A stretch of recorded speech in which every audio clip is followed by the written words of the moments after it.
American children about the Chinese or Arabic language or the culture? What do you hope for them to get? When you walk into that classroom and you're beginning your instruction, what do you want them to know and learn from you? So just take about a minute and a half, just jot down a couple of ideas.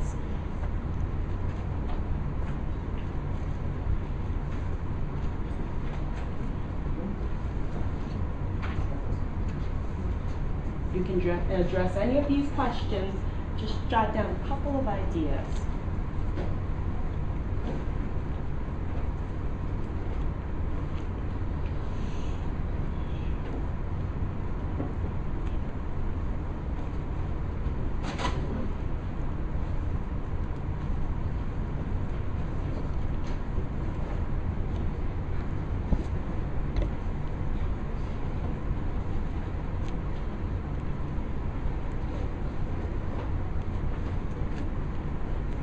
Take another 30 seconds just to finish up your thought that you're writing right now.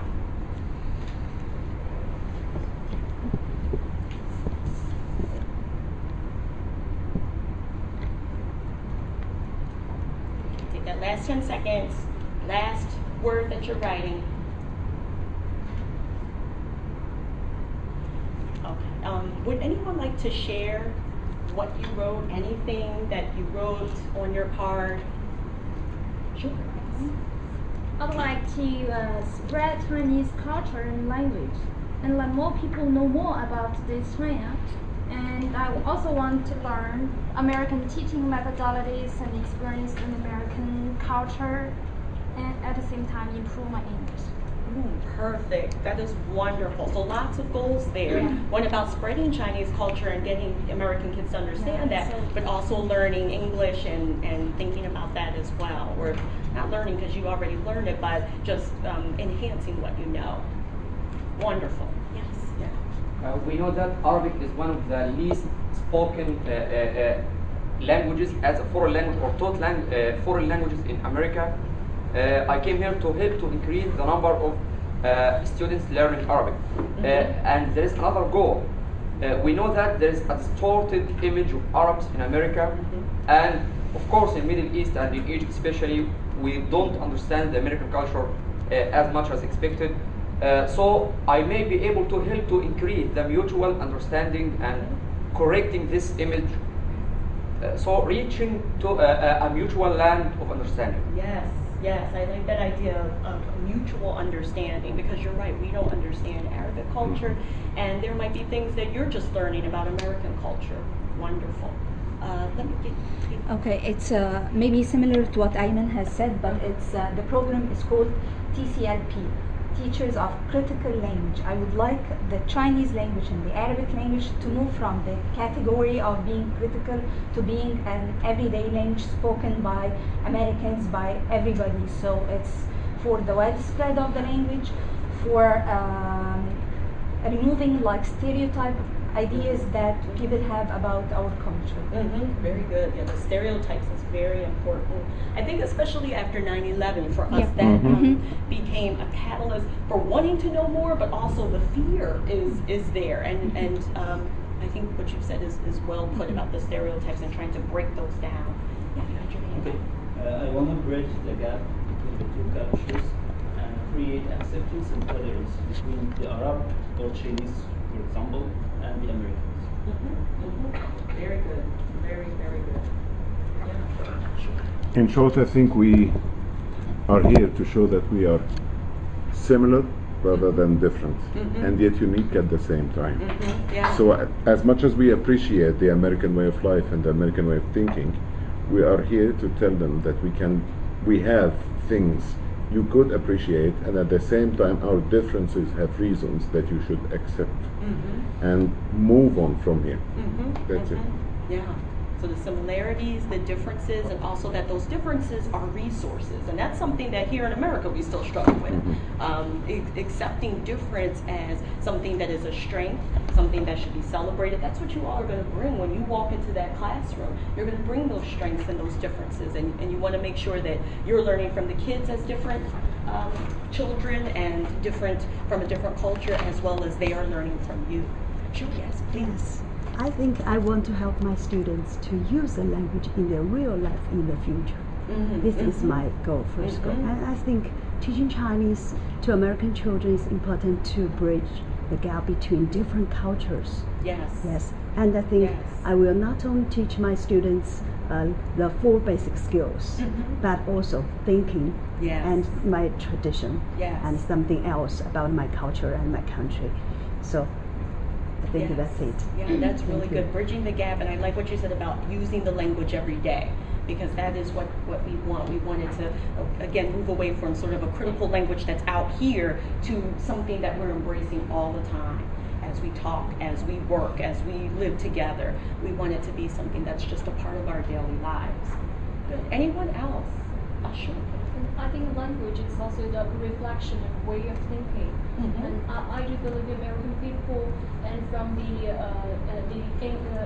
English, we can see how people think in their own way.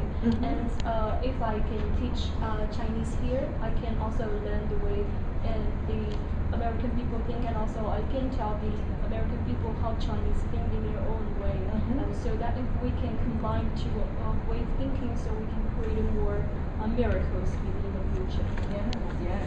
So the speaking and the writing in your language is important, but both of you mentioned thinking as being very important as well, and I think that's a very important point. You want the thinking to be there because it does reflect culture, and it's an important piece of learning a language is how to almost kind of think in that language, and what that thinking means then for culture. So I like your point. Let's take one more. Yes. Because I'm going to teach primary students, of course I hope they can learn some Chinese language and Chinese culture. But I think more important, I want to keep them being interested in Chinese and China. And at the primary level, that's really important. I mean, it can be very important at the high school level, middle school as well. My son took Chinese, and he's in 2nd grade. I live in Virginia, and so one thing around the Washington area is that lots of us live some of us live in DC or Maryland or Virginia, and we end up commuting to these different states. And so I live in Virginia but work in Maryland, and my son took Chinese for the year. And one of the things, he was very interested in the culture, but he kept saying, "Mommy, this is so hard. I don't know how to speak it. I'm not speaking it right." And so again, what you're saying, especially for primary kids, one of the things you want to do is to take away a little of that frustration. We know that learning a language, even learning English can be a very difficult experience. It's not like Chinese is special in that way, but just what you were saying, pointing out to reach kids and to help them understand your language is important, and you want them to feel comfortable with it, as you were sort of mentioning. So good. All of the goals you spoke about today are very important. And what I wanted you to know from that is that cooperative learning is a set of tools that can help you to get done and accomplish all those goals you just mentioned, from thinking in a language, to learning how to speak, to speaking it every day, to learning about the culture, to breaking down stereotypes, to building up understanding, to building bridges between cultures. All of these important goals that you all mentioned can be accomplished through cooperative learning. And today I'm hoping that we can talk more about that as the day goes on. What we're going to be doing is spending part of our morning talking about what is cooperative learning and why it's important. And that's basically going to be sort of the slideshow, me talking. There's going to be a couple of times where you all will get to talk, but what I want to focus on most importantly is the 3rd bullet up there, where we do the strategies and best practices. So this is going to be an active session. I don't like to lecture much, so I'm going to want you up and moving and being in the groups that I put you in and that you choose and working. So this is going to be a very interactive session. And so we're going to try to spend most of our time this morning on that 3rd part, because I want you to get an experience of how these strategies feel. You can ask questions. We can talk about how you might use them in your teaching. And so that's going to be the major part of the session this morning. What this slideshow is sort of some background information, a little bit of the research, so that you get a sense that this is a research-based principle. It's not something that just feels good or seems fun for kids. It's actually based in research. And so I wanted you to understand that, but we're going to spend most of the time getting you up and involved in these activities so that you get a sense of how they work. And then we'll wrap up. So cooperative learning, there's a couple of things, and all these words here on the slide, there's a couple of important concepts. One is that you want a small team. Now there are cooperative learning strategies that are big groups, and we'll go over a couple of them as well, but for the most part, it's a small kind of group strategy. And students should have differing levels of ability. So you want your kids to be mixed up, or your students, I should say, to be mixed up, to be working with people that are different from them, not always their friends. Because you all, even how you said today, you might not be friends per se, but you all grouped yourselves in a very interesting way. And when in my college classroom, the friends always sit together. And I'm like, oh, not again. So for me, cooperative learning is a way to mix them up, get them moving, get them talking to someone they don't know, someone they may not have talked to in a long time, somebody they can learn something from. So you want it to be a diverse group. It could be a diversity in terms of gender, in terms of race, in terms of language, in terms of intellectual capability. You want that diversity there. That's the beauty of cooperative learning. And what you'll see today is that we're going to mix you all up in different groups. And it's important that you have the diversity there. Okay? The other part of cooperative learning is what I've underlined under here, the atmosphere of achievement. Because you can have kids working in groups and what they're talking about is, oh, did you watch True Blood yesterday? Did you play this video game? How about the movies? Did you see Transformers? Kids will talk. You want them talking about the language that you are interested in teaching. You want them talking about Chinese culture. You want them talking about Arabic culture. It's an atmosphere of achievement, not just talking for socializing. That's a part of it. But you want them talking and using the language and understanding the content that you're trying to teach. So the atmosphere of achievement is very important because it should be productive talk, not just talking for talking's sake, but productive. And so one of the ways to do that is to make sure that students feel responsible, not only for learning what they're taught, so you're responsible for you and your learning, but you're also responsible for his learning, or you're responsible for her learning if she is a group member. And so you want kids to feel there's a collective responsibility for what they are learning. They're not just learning for their own sake, they're learning so that they can help and teach the others in their group. So that accountability is very important. So those are the 4 aspects. You want a small group if possible. The students need to be different in some way. They need to be responsible for what they're taught, not only for themselves, but to teach the other members in the group. And you want that atmosphere of achievement. You want to make sure that they're talking in a way that's going to help them learn Mandarin, that's going to help them learn Arabic. And what I have over here is a learning pyramid, and I just wanted to point out that what we're sort of doing now is lecture. And it's sorry that it's a little blurry, but this is the average retention rate here. And so when you're in a lecture, you probably retain about 5% of what is going on in the lecture. Here are readings. Of course, you want kids to read, for example, in Mandarin and learn how to read different texts or learn how to read Arabic. But they'll retain about 10%. And as you go down to audio-visual, demonstration, discussion group, as you can see, it increases. What they're going to retain, what they're going to get from what kinds of activities you're setting up will increase. Discussion is where we are right here, we just had a great discussion about some of your goals. 50% you'd be more likely to retain. That's your average retention rate.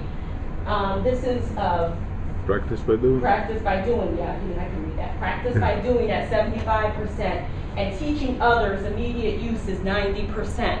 So cooperative learning really is down here at this base where you're going to have the most retention. Okay, it's okay to lecture. It's okay to give readings. You do want kids to hear you and to understand, and you do want kids to read text. But this area down here is where cooperative learning is going to be, from the discussion group, practice by doing, and teaching others. They're going to get more. Okay, so that's really, really important. Any questions about that so far? Okay. So Lev Vygotsky, who is a Russian psychologist and scholar, wrote Mind and Society, and this is where the zone of proximal development comes from. And one of my favorite quotes is this, what he says about learning and when it's accomplished. through interaction with people in the environment. And here is the key, again, cooperation with his peers. So again, for language learning, this is really critical, because if you don't use the language for communicating with others, they're not going to know how to speak it. They're not going to get that natural, everyday use. And so you want them to use your classroom as the environment, not only where they're just reading, like I said, or just listening to you speak it, but also they're cooperating with their friends to communicate, to interact, to collaborate through cooperative learning. That's going to help them learn the language at a much deeper rate.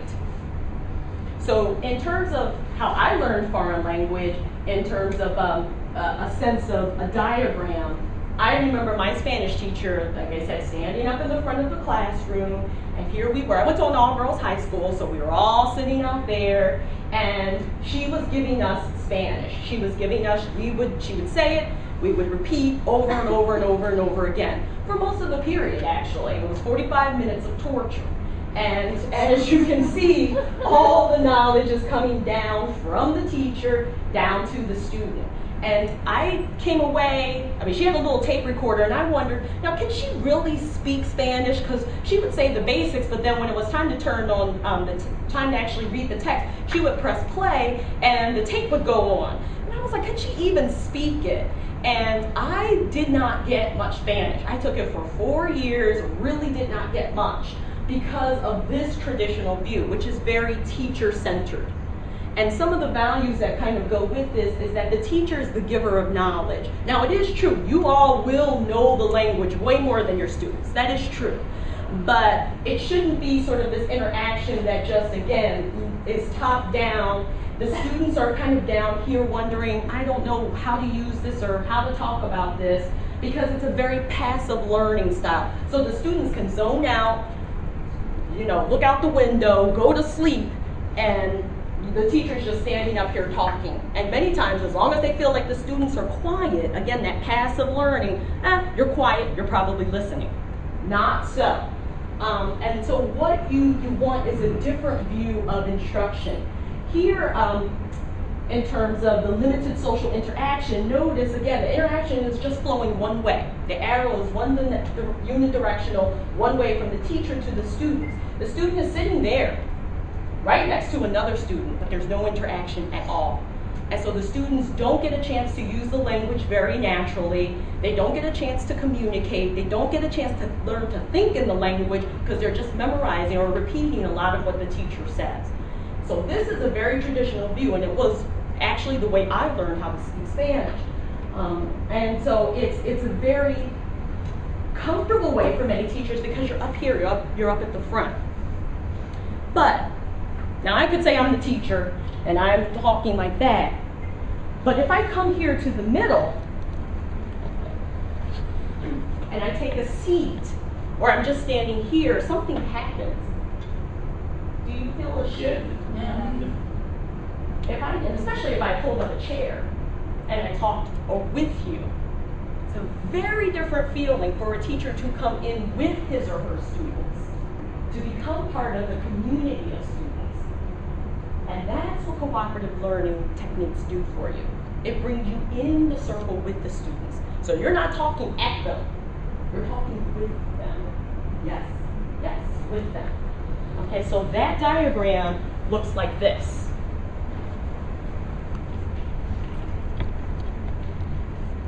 And here I have all these arrows again, and these are bidirectional. So the students are talking to students. The teacher's not in the center anymore. Teacher is over here in this, looks sort of like a square, but it's supposed to kind of be a circle, but she's in the mix. She's in the community. And this is one of the ways I show my students about building community. Yes, you are the teacher. You are going to grade papers. You are responsible for teaching a curriculum. You are responsible for content. That's no mistake. To be in the circle doesn't mean you become a student. But what it does mean is that you become a learner. And you expect your students to become teachers. And that's a major difference. So it's very student-centered. It's a very student-centered approach to instruction. So rather than the teacher just standing here talking to students, She's talking with the students, and there builds that community of we. We are learners, we are teachers. There are strong social relationships, and there's a sense of shared knowledge. And again, when you're talking about learning a language, you want this student here talking to this student. Maybe saying in Chinese, what did you do last night? Maybe saying in Arabic, how was your weekend? You want these kids talking. That's the only way they're going to really learn the language. So you want this kind of interaction circle flowing. It's dynamic, it's interactive, and cooperative learning helps you do this. Because like I said, you can have kids talking together, but they may not be using the language that you want them to. They may be just sitting around talking in English, and you want them using your target language in your classroom in that atmosphere of achievement. So again, this is all for a purpose of achievement, all for a purpose of getting them to teach themselves language, the language that you want, but also to help others learn it and to be accountable for those people in their group. So quite a bit of this is the teacher and students learning from one another, and it's very active. The kids are up, they're talking, they're thinking, they're working together. Okay. So there are 5 basic elements of cooperative learning, and here I just have a diagram that shows some of them. We are going to do an activity at the end that gets a little bit more into these, so I'm not going to really talk about them now, but just know that the 5 are positive interdependence, face-to-face interaction, individual accountability. Again, some people say about group work, but you know what, in a group, if there's 4 people, I don't know who really knows. And if there's only one person that talks all the time, I might think only that one person has done all the work. So you do want individual accountability. There's nothing wrong with doing cooperative learning as a review exercise, for example, and then giving a test where they individually sit down and they know the material that you're asking. There's nothing wrong with that. So you do want them to have a group sense of accountability. We as a group need to know, but you also want this individual accountability. You want them working hard, not only for themselves, but for the group. But you do want them working hard for themselves. Social skills, that's another element, and the final element is group processing. So like I said, there's another activity towards the end of today where we'll get into these a little bit more. There's lots of benefits. Again, the major thing on this slide, I would say, is that there's a cooperative environment that kids can feel successful. That's the major thing, because in most areas of education, they're going to feel like it's competitive. So if I know, that means you don't know. If I get 100, I want you getting a 95. If I know this in Mandarin, I don't want you to know that, because that means that you're not on the same level. You're not as smart. That's the competitive nature of most kinds of classrooms. And believe me, students bring that when they come to your language classroom. You want to do something different than that. You want to set up an environment where they feel that the success of one student contributes to the success of the group. Rather than, well, I know, that means you're unsuccessful or you don't know. Okay, so that feeling of competition, you want to begin to break some of that down in your classroom as you're teaching. And you also, and several of you mentioned this whole idea of acceptance of outsiders. Let me tell you, when I go into University of Maryland, most teachers in this country are white teachers in their early 20s, no kids, and they have a certain kind of experience where they may not have much diverse experience. So when I go in there as an African American woman, many times I'm the first African American professor they have had. Never had a teacher, never had a professor, I'm the first one. I'm coming to the end of their time at Maryland. I'm in their student teaching phase when they're getting ready to go into the classroom. And let me tell you, I've had to work hard to get them to accept me sometimes. And so part of what I have done is these kinds of cooperative learning strategies where I feel they are more accepting of me. Many of them don't know anybody black, haven't lived around anybody African American at all. And I have had to work to teach them about me, and they have had to work to teach me about them. It's going to be the same thing for you all going into the classroom. They may have never seen anyone from Egypt, never. May have not had many experiences with people from China. So you are going to be the outsider in many ways. You're going to be the teacher, but you're going to be the outsider. You want to make sure, again, that you're creating this kind of acceptance. And the diversity in cooperative learning really helps with that. If you mix up groups and you mix people up, so that there's not one of any particular person in the group. They learn to start thinking, oh, there's people that think differently than me. They may have a different perspective. They may have a different lifestyle. They may have a different language. They may have a different family. And that's okay. It's a resource. It's a strength. Many students do not get that experience. Even if they're in a diverse high school sometimes, or a diverse elementary school, their classes could be very homogenous. So you want to realize that you are coming in there at a different level. And that's okay. It's nothing to be scared of, nothing that you can't handle. You can handle it. One of the ways to handle it is to build that community through cooperative learning. And then there are a couple of other things.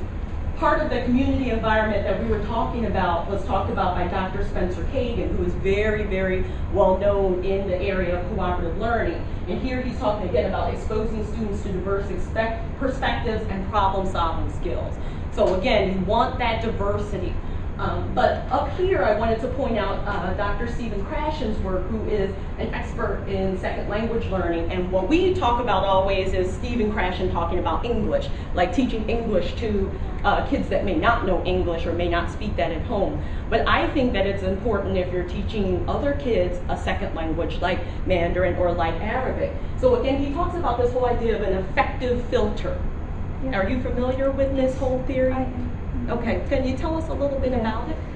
It's something that is related with the comfort zone of the student or myself as Yes. a learner, and there are some aspects that might hinder learning, anxiety, fear, something like that. Yes, Mhm. yes, yes, right on the money. So there is this whole idea of a filter between myself and Chinese, or learning Chinese, or learning how to speak Arabic. There's a filter there. And as Kiva said, if there's any anxiety, frustration, I'm uncomfortable, that filter goes way up to the point where I'm not going to even bother to learn it. I'm going to just break down. I'm just going to ignore what's going on. I'm just going to stay silent. Then you'll get the kids that never want to talk in class. Okay, that's what happens.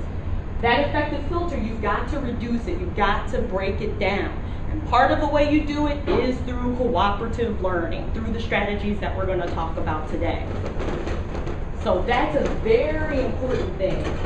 And even thinking about learning English, for some of you all, that might not have been a very easy experience. The pronunciation of certain words might have been hard. The spelling might have been hard. When you think back to learning a second language, you do have to want to speak it. And you do have to kind of be motivated, and not just motivated, but you have to feel comfortable, at least some level of comfort to take on that language, to make a mistake in class, to say something the wrong way and be corrected. So you want that effective filter way down when you create your classroom environment. You want it at the lowest possible level so that kids won't be very afraid to take on the language that you're talking about. You want them to use it naturally, then you've got to make an environment where they feel comfortable using it naturally. You want them to start thinking with that language, you've got to make an environment where they feel comfortable making a mistake. If they can't translate it in their head, you want them to feel comfortable. It's okay to make a mistake, you want to say as a teacher, try it again. Most kids aren't going to do that though. So you've got to create activities where they feel comfortable talking. And that's where cooperative learning comes in. So just a few words about classroom management. I know you're going to have a whole session on this, I think, later today, so I'm not going to spend a lot of time. But the community of learners is important. You all have rules in your own language classrooms, and just let's talk about a couple of these questions. What are the rules that you have when you go in? Many of you are teachers and you've taught either at the high school level, could be primary. What are some of the rules that you have in your classroom? Yeah, that's true. I kind of make like a classroom contract that I set with my own students. I listen from them and they write their own rules, and I write my own rules, and then we combine them on like a chart which is then neatly written, and I sign it. My students sign them, and it differs from year to year. There are the basic rules, and there are like things that come up every year that is different, and we sign it, and that's our classroom contract that binds me and them together. So it differs every year. So Alishima, sorry, I've been calling you the wrong name. Sorry. She was saying that she answered sort of this question: students should be encouraged to create rules with her. And so she was saying she has a part where she talks about some rules, and they come up with their rules, and it becomes a binding contract. And some things say the same, but some things are different. Yes. Yes. No eating in class. No side talking in class. No smoking inside the classroom. No in the classroom. And so in the same way. So and again, these are important rules that you want to set up. No eating. It varies according to the level and standard of students. Right. Because you wouldn't need a smoking rule, for example, if you're doing elementary. Right. But no, those are good rules in terms of, again, thinking about how you want the classroom to be the kind of order that you want in the classroom. Yeah, go ahead. For teachers, I have attention to every student. And for all of us, I mean, both students and teachers, one time, one speaker is very important. So one speaker you're saying at a time? Yeah. But yeah, one speaker at a time, very important. And again, even with group work, you're going to have kids maybe working in a group of 4 or 5, but you can't have all 4 or 5 of them talking at the same time. So one speaker at one time and everyone else listening, it's a great rule. Anybody else have any rules that they want to share? For example, like switching off the telephones, cell Yes. phones, to be punctual, Yes. not coming after the session, for example, after 10 minutes or starting the session. Right. Like that. Right. Come on time. And it's the same thing with the eating. You can't work in a group of 4 when you're sitting there eating a sandwich and no one else is working. Same thing, you can't come into a session 10 minutes late and ruin what the group. See, that's where it becomes a little different, because you can say, I don't want you doing it as an individual, but when you start to say it also negatively affects what your group is going to learn, you are contributing. And if you're in here eating or you come in late, that's going to affect your group's learning. That becomes a little bit different. And students sometimes are much more willing to go with that because they know they're responsible for someone else besides themselves. So you want the rules to create, again, that community of we.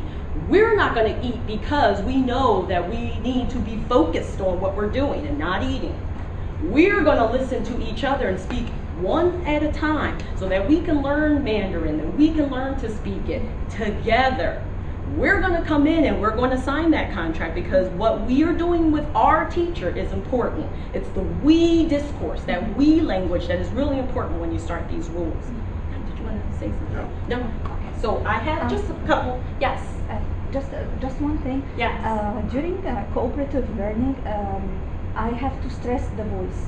Yes. The importance of the voice of everyone. Everyone counts. Yes. This is very important. Yes. Yes. That is a very good point. And it's one that I should have put up here as, you know, we're always going to have, I was that shy, quiet kid. Yeah. I did not want to talk. You had to call on me to make me talk. And I broke down a little bit of that shyness in the group.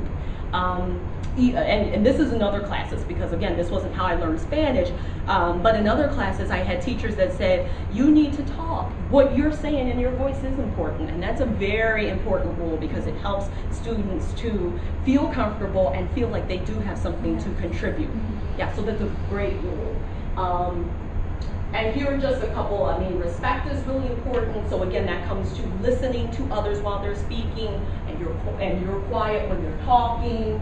And respect means that very thing of coming in focused, not eating, not having your cell phone on. I mean, you'd be surprised at Maryland when I come in, half my class is on Facebook, let me tell you. They are on it. I have them, that's why I do a 5-minute thing and I'm right up with cooperative groups. I'm like, okay, group it up, let's get going. Because if I let them sit there too long, they will be surfing the net, buying stuff on overstock.com and on Facebook. Okay, this is what they do. So you've got to get them up and moving. The students, some of your students are going to be the same way. Some of them are not. If you're doing primary, they're not going to have phones and things. But high school, yeah. So you want to get them up and going. Talk in your indoor voice. This is one where, again, if you're not used to a lot of noise as a teacher, you're going to have all these students talking at the same time. And you don't want them saying, hey, so-and-so, you know, with this loud voice. You want them to talk. You can find your way to say it, but you talk in a quiet voice. because the group noise will rise if the kids are talking too much. And it's okay to be a little noisy, but you want them to remember to use a lower voice, because again, all the kids are going to be talking, and you'll see as it goes and you experience it, that you need to have a volume sort of control rule in there. Work hard and use your time wisely. Again, do your best work. These are things, again, that come very naturally to us as a teacher, but it's do your best work because you need to learn and your group is counting on you to help them, to teach them, to help them learn Mandarin, to help them learn Arabic. So you're doing your best work not only for you, but for your group.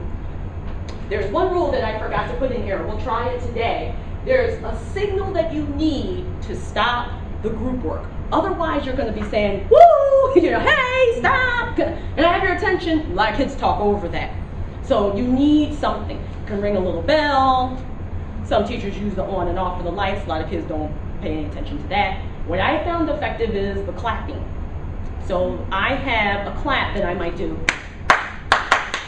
And when the students hear this, and I do this for my University of Maryland students, they will go.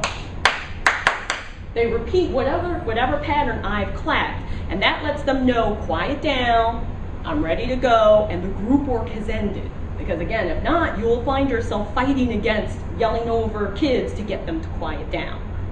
Okay, so let's try it. I'll do a clapping pattern. I know you're not talking now, but I want you to repeat the pattern after me, and then when we do the group work, that'll be our signal to stop the group work. Okay?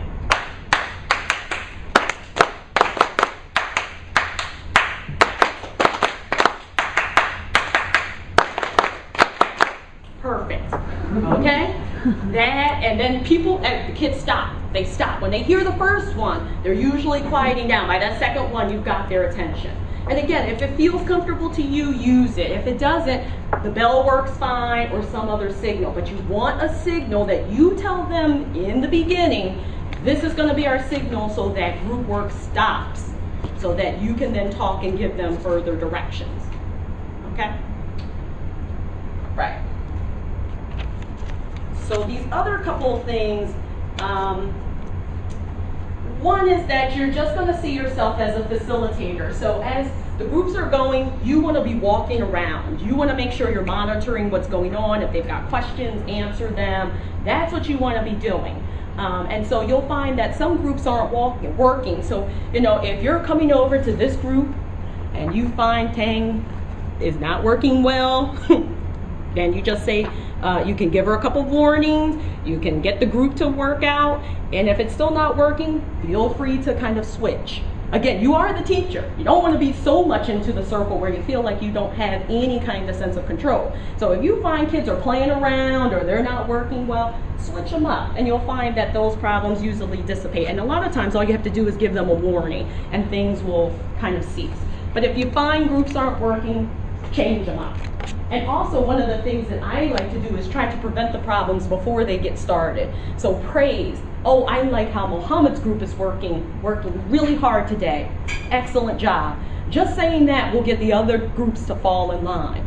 So if there's a group that's particularly doing well, say it. I like how this group is working, or the red group is working really hard today. This is really good work. Just say that, and again, most times the other kids and the other groups will fall in line. So make sure you're using that praise. When you see something that you want to have happening in the group, make sure you use that as a way to get them to notice the behavior, and then it reinforces that behavior. They're more likely to do it. Okay? Any questions about those? Those are, again, they're very brief because I know you're going to have a whole classroom management session. Yeah, sure. Can I use praising with individuals or just praise the group? That's tricky. I would say when you're doing cooperative learning, you want to do it with the group, but certainly use praise individually if it's called for. For example, if you've moved a student to another group and and they're doing well in that second group, then you could say, I really like how you're working in that group. You're doing great today. You can say that, but I would say for cooperative learning, do the group praise. Do it in terms of the entire group. Save your individual praise for other points in the day when you're not doing the cooperative learning. Because again, these are activities that you're going to do. You might do 1 or 2 activities, and then the rest of the time are other things where you could bring in that individual praise. So I would say keep it to the group praise unless there's an individual that has been having problems in a group, that you've moved or something like that. Then you might want to say that to that student. Okay? Yeah, sure. One more question. If I make changes to groups, make an example, if I switch someone in group A to group B, what about the student asks me, why me? And if he doesn't do it, or if he says, oh, you have this speech happening. That's a good point. So I would give them a warning. Before I would just switch a student, I would just give them a warning. So this is one of the things. I think this is on the next slide too. As a teacher, there are different ways to group. One of the ways to group is for you as the teacher to create all the groups. And then if you notice that student not working, you just switch them up. I would talk to them individually. I would say, you know what? You're not doing your best work in this group, and I'm going to switch you, and here's why. And I gave you a warning. I told you that I needed you to do something differently, but you were playing around, for example. You weren't focused. You weren't doing your work. You were fighting with this other boy, so I had to switch you. I would talk to the student individually, but I wouldn't say that in front of the class because I wouldn't want to embarrass that student. But I would pull them aside either after class or before class and let them know that that's why I was switching them. You can avoid some of that by you as a teacher just assigning some of the groups sometimes, and then you just make the switch. And they really won't know because you'll be moving and interacting and changing all the kids.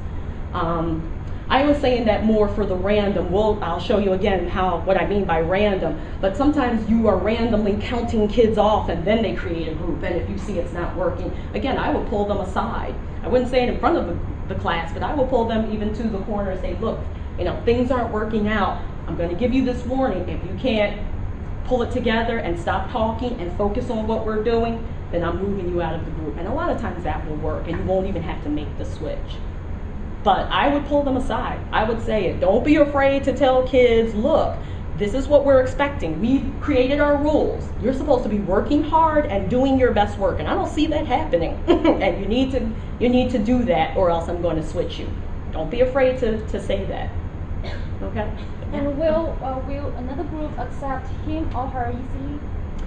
When you switch him or her? Again, it depends.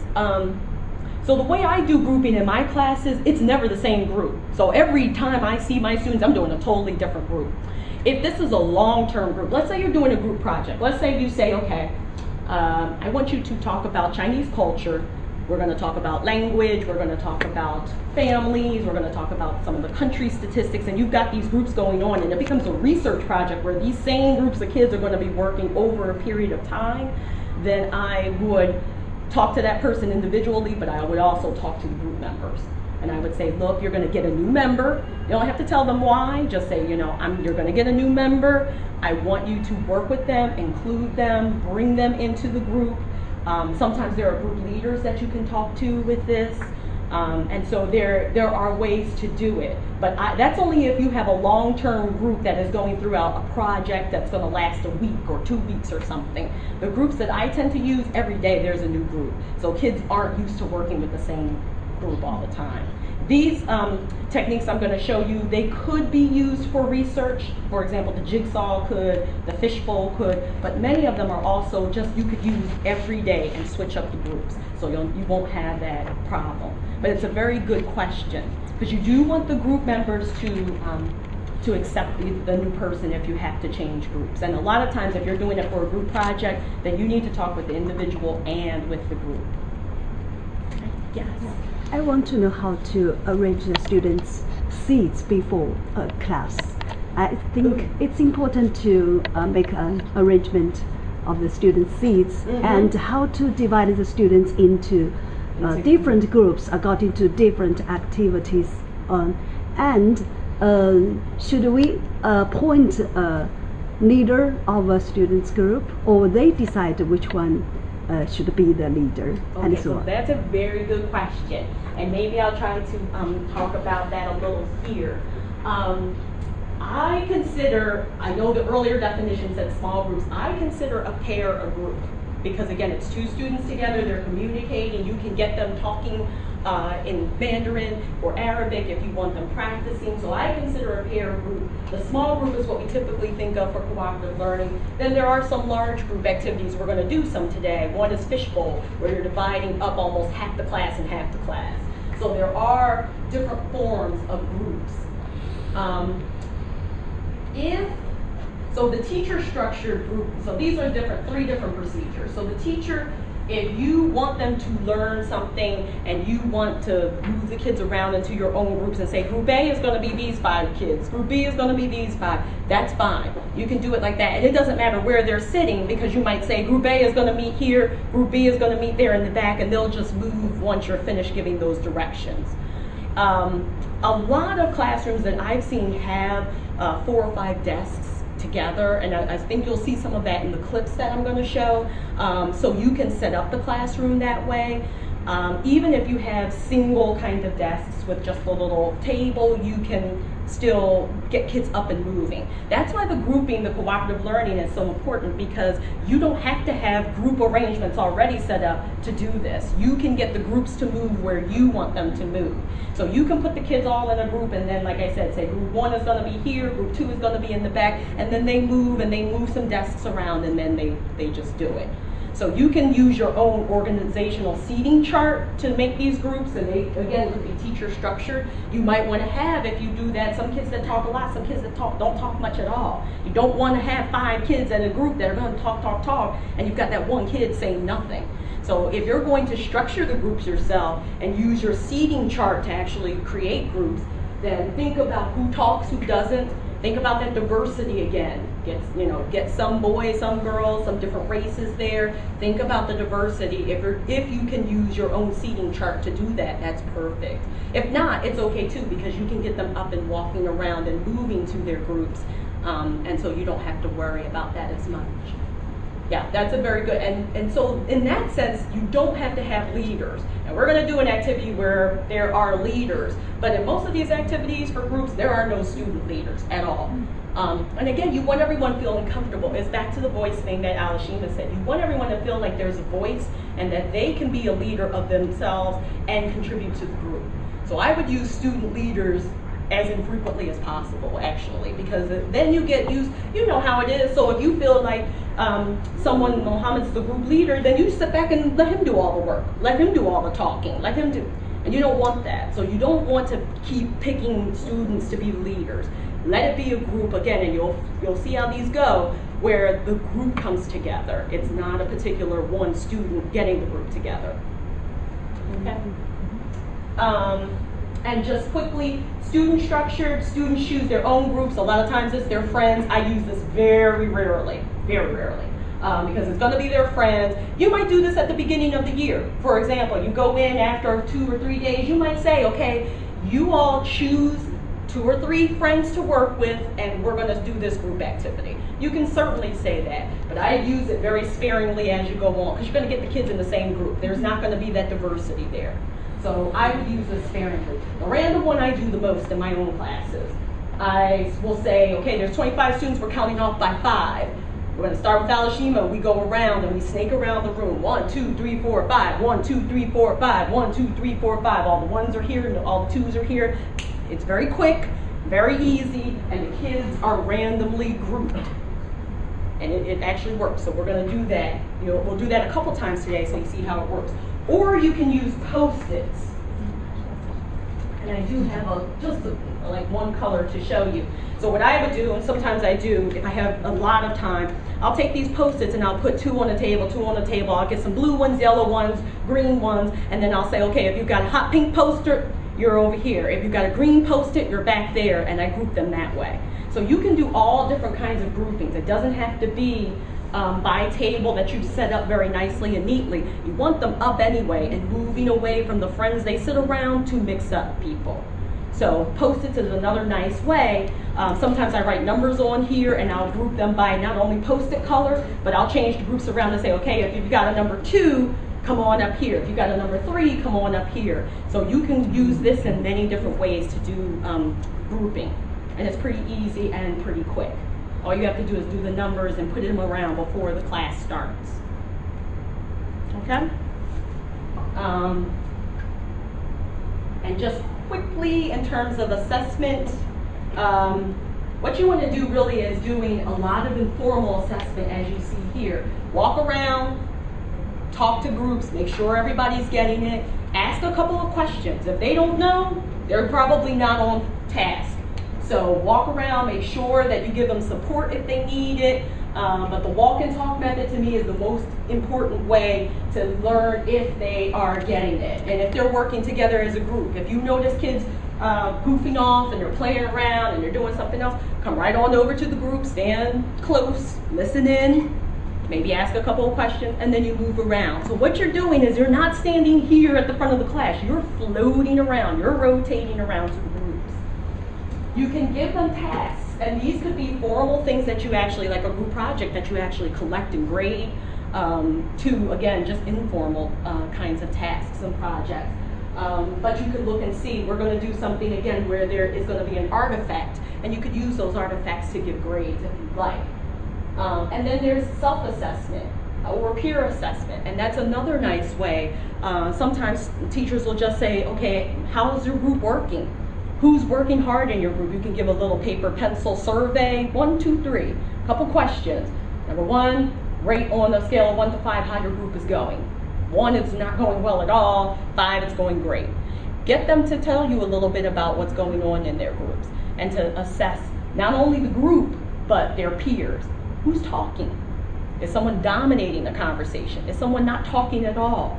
How can you change that? What do you think your group could do? And these are conversations that you could have right in your classroom. Again, with a foreign language classroom, you want them talking anyway. So this is a great thing for them to, you can talk about the group process and how it's going right in your classroom. This does not have to be something individually or something that they're doing independently. You can have this as a conversation.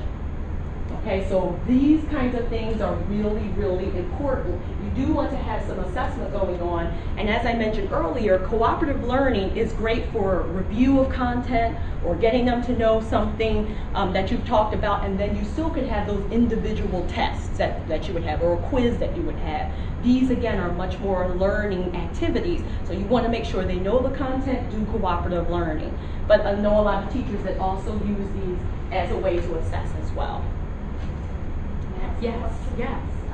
If we are doing peer assessments, will that lead to, destroy the comparative relationship in group, in the middle, between the group members? Yeah, that's a good question. The peer assessment I would definitely do independently and not as an open class discussion. I would do that independently with them doing like a brief survey, so that you get that information, but it's not open to the whole group. And that way, if there's a student that does feel someone's talking too much, you'll know that, but not the whole group.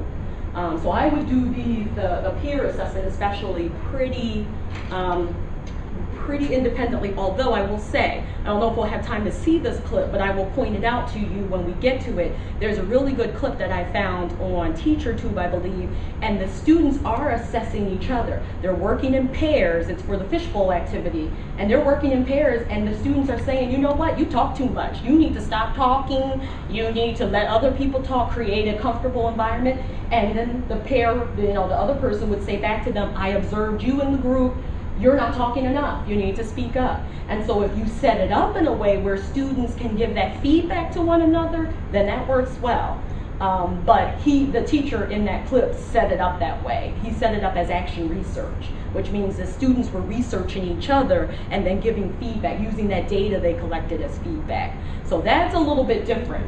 But if I was just doing it myself, I wouldn't do that as an open conversation. I would do that much more as, here's a little card, here are the questions, you write down your answers, and I collect them, and then I would get that information. If you criticize do something to the students? I don't use that information for grades, for example.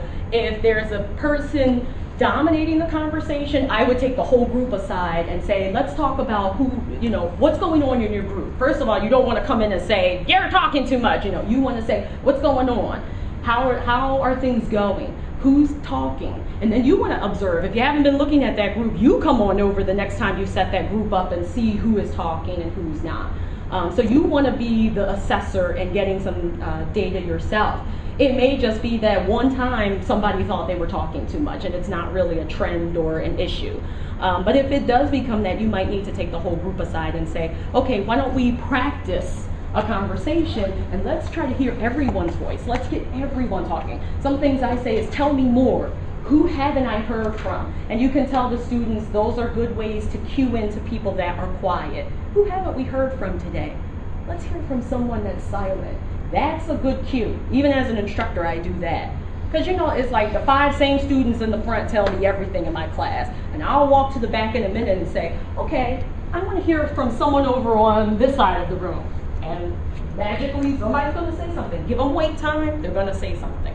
So I would take care of that as a group. And also you can just remind students in the whole group, remember, we want everyone talking, we want everyone participating, we want everyone saying something. We're all here together learning Arabic. I want everyone to practice their Arabic and say something in the group using Arabic. I want everyone to say something with Mandarin. We're all here together to learn it.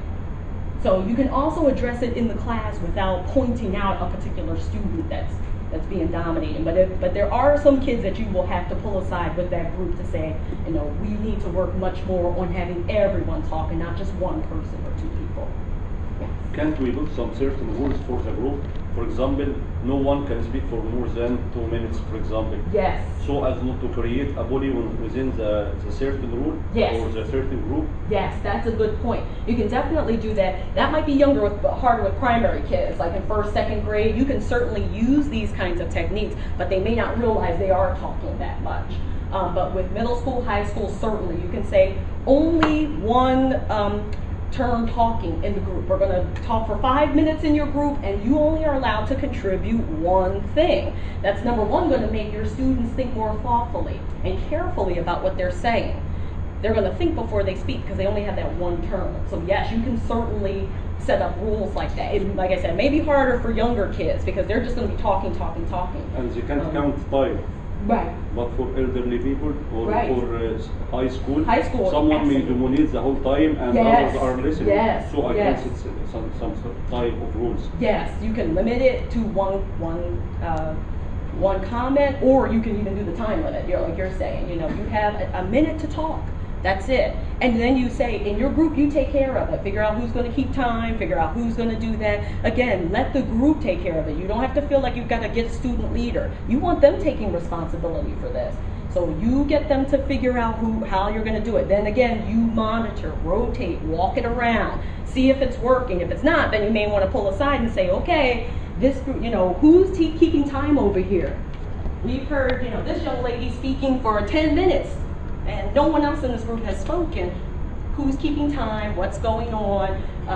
You know, who haven't we heard from? Let's change some of these dynamics. Again, you're the teacher, you can do that. But you want the group to get into the habit of actually doing this for themselves. And again, they're kids, they're not going to do it perfectly the first time. You might have to model, you're going to have to get them to practice it, but eventually they will take ownership of this and really use the group work well. And that's why I like to keep my groups moving. So, I mean, again, if you're doing a group project, you might have to give them the whole entire class session to do something. But when I use these groups, a lot of times I keep it moving because you don't want this one person just talking the whole entire time. And if they know they only have 5 or 6 minutes to talk, they're going to try to get in as many voices as possible. Yes. Can I ask something? Yeah. If one student is silent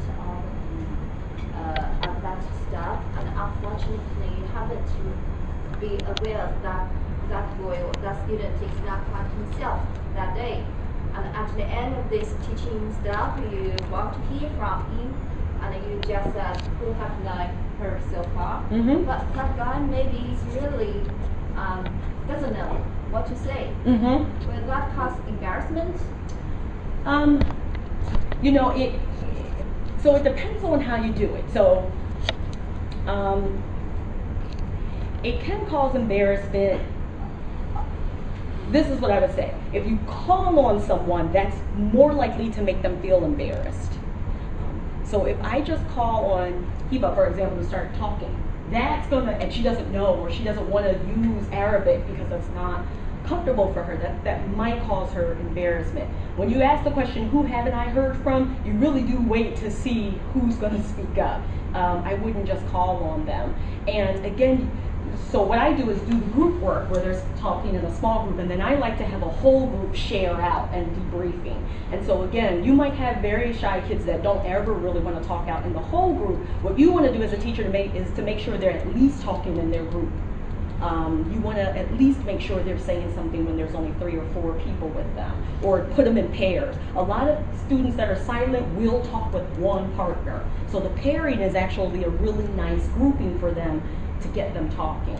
So you always have quiet kids. You want to facilitate more conversation by asking that question, but literally by waiting and see who talks.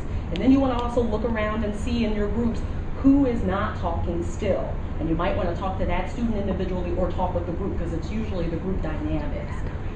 But I don't like putting students on the spot. Now I do it in my classes at Maryland. Sometimes I will. But most times I don't like doing that, because I hated being put on the spot when I was a student. I hated it. And it's almost like you want to get invisible and shriek down way low to not be noticed by the teacher. So I try as best as I can not to embarrass. But the other thing you can do is get kids who are silent to write on cards. So you can always put a few of these kinds of cards around on table and say, if you haven't said something, there's something you wanted to say but you didn't, excuse me, you didn't, write it down on this card. You know what I mean? And they could put their name on it and give it to you at the end. You could collect the cards. That way, again, everyone has a voice, because some students feel comfortable writing but not speaking. And if you're teaching Mandarin, for example, you might want to see, can they write some of the characters in Mandarin? Are they beginning to think in Mandarin? And this could show you much better, perhaps, of what they're thinking than asking, hey, you speak aloud and say something in class. So the cards also can be a nice way. And if not cards, if they just have a piece of paper, ask them to rip out a piece of paper and write something down for you. And I think that way you can also get a chance to get inside kids that are very quiet. But I would not just call on them. If you can at all help it, I wouldn't just do that. But it's a very good question. Yeah, let me take 1 or 2 more, and then we're going to take a break so we can get into the actual strategies. There is something that is called the silent period, which is students are listening, are focusing, they are understanding, but they are just silent because they are grasping whatever the teacher is giving. And there is that silent student who is shy. How can I differentiate between both? Ooh, that's a good question. To tell you the truth, because you're going to be teaching a language that is new, and as you pointed out, Arabic is not very well known, I think there are going to be a lot of kids sort of in that shy, silent period. They're not really shy kids, and you get them talking in English and they're jabbering a mile a minute. They are taking it, but they're taking it in. And I don't want to break this. Right. So yeah, I wouldn't break it. I think the group work again is going to help them with it. Perhaps using the cards is a good strategy. I think if you feel that they're silent and you want to know, I think you can always ask them kind of privately and say, what's going on? How do you feel about learning Arabic? Is it kind of hard for you? Is it easy? And get them to talk to you a little bit, I think, about how they're feeling. And then you can determine, because if they say, yeah, it's really hard for me. I am having a hard time. I just try to sit and listen and I don't know what's going on. Then it's much more of that silent period. Would you think they would say it out loud that they are finding difficulty, or they would back? The students I know, yeah, because my son in 2nd grade was like, yeah, Chinese was too hard. He loved the teacher, absolutely adored the teacher, but he was like, I don't know, I don't like it. He said, I'm glad I'm done this year. And I was like, oh no, why are you saying that? And he said it was too hard. But he said it to his mom. He said it to me. Not to the teacher. But I think I don't think she ever kind of approached him. Yeah, okay. I don't think she asked. And not to get on her, because it was a 1 class a week, and so it was hard for her to teach that language, I think, in the short amount of time she had. But I think asking it is okay. Or you can actually, again, if you don't want to ask if you want to know from a particular student, I think ask or have them write it down. Number 1 is, how is learning Chinese for you, Mandarin? Is it hard? Yes or no. If he was in 2nd grade. Like a questionnaire or something, I would for do the whole class. For the whole class. See how things are doing. Salah. Yeah. See how it goes. Yeah, because if you have half the class saying it's too hard, then it's no wonder why some of the kids aren't talking at all. So yeah, you do a survey. Do a survey. See how it's going. But if you have questions about one particular student, then I would also say to talk to that student, especially if they're extremely quiet. And Elijah is the kind of kid that is very talkative in other areas and other classes. Yeah, very good question. That's a good question. Yeah. Just a note. So is it okay to make ground rules for group work along with the classroom rules at the beginning of the year? Yes, you can do that. Yes, so the classroom rules that we talked about, the respect or listening, those could be for both, but you might want to have your own very specific group work rules. As Muhammad was saying, you only speak, for 1 minute or 2 minutes at a time. That type of thing. You can have it very specific just to your group work. Yes. And have them posted in the classroom. Don't just say them. Have them posted somewhere on this kind of chart paper, or put them up on the board, or write them out so that the students can look up there and refer back to those rules as they're doing their group work. I just want to say something about if the language is so hard for them, or if they don't like something. Usually what I used to do back there in Egypt is that there was this I told my kids, if you ever didn't like something that I did, just come at the end of the class and tell me, or raise your hand and tell me. So usually, and I used to teach kindergarten. They're very young, so they come to me and they tell me, Miss, I'm upset because you didn't do this activity, or because I didn't get to play this game. So they usually come to me even if they didn't like something, and if they didn't understand, they come and tell me, Miss, I can't do this. So usually they come to me I don't need to ask. Now they come to me that was one of the rules actually. Good. And I like what you said, because you made it a rule. So if you open it up, if you have a problem or if something was hard for you to understand and you couldn't understand it, come to me after class. You're right. Kids are more likely to do it. If you don't say that, then that's when you might want to do a survey just to get a sense of the class. But opening it up like that, I think, is even a nicer way to kind of get kids comfortable talking to you. And it's, again, moving you in the midst, getting you to talk with students rather than that sort of distance between teachers and students. It's getting you to be much more student-centered. And it's building that community because they felt comfortable enough to say after class that they didn't like something or that they didn't understand. So yeah, I think that's a really good point. Open it up. And then if you're still not getting a good read on it, or no one's coming up to you ever to say it, then you might want to do the anonymous survey to get a sense. Okay. I hate to shut this off, but I want to give you your 15-minute break, and then maybe we can take your comments right before we get started again. So, Sarah, do you want them to go to a